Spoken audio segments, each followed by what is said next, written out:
Jack Michael, 630 Chad. Dave, bear with me because this will sound odd at first, but is there something about Connor that you relate to in the sense that, especially in light of the milestones not reached, that you both have something in common and that you're chasing something you haven't gotten yet, greater than individual accomplishment?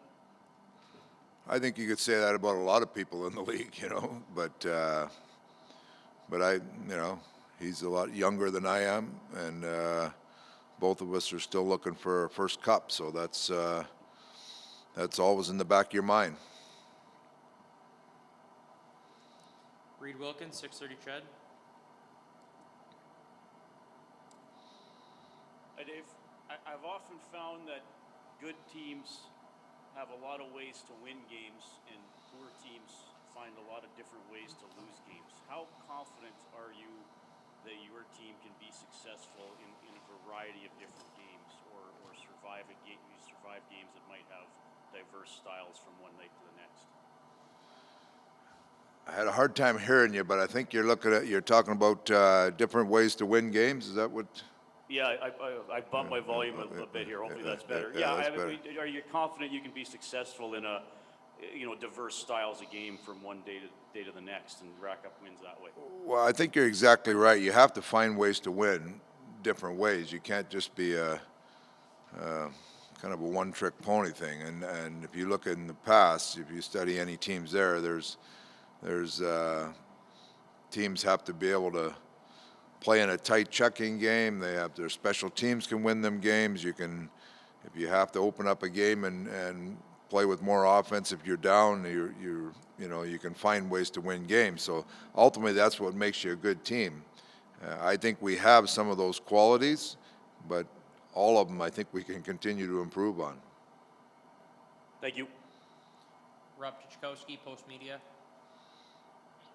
Hi, Dave. Looking ahead to this Calgary series, which all series are huge, as we all know, but this could potentially be monumental for you guys. You could bump your lead on Calgary to 7 points in the standings. Is this kind of one of those situations where you have your fate in your own hands right now? Well, I think it's going to be tight all the way in. We could have said that about the series against Winnipeg just now, and then you're going to Calgary 2 games, and you're saying the same things, and then we're going to Vancouver next week, and you're going to say the same 2 things again. So every game, like right now, we just like to take it game by game.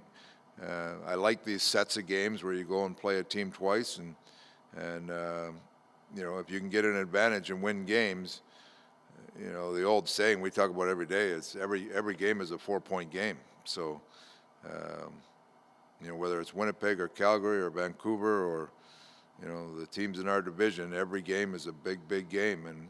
And I think everybody always makes, there's an extra bit of oomph because of the Alberta rivalry, but every game has the same significance to us. They're big games.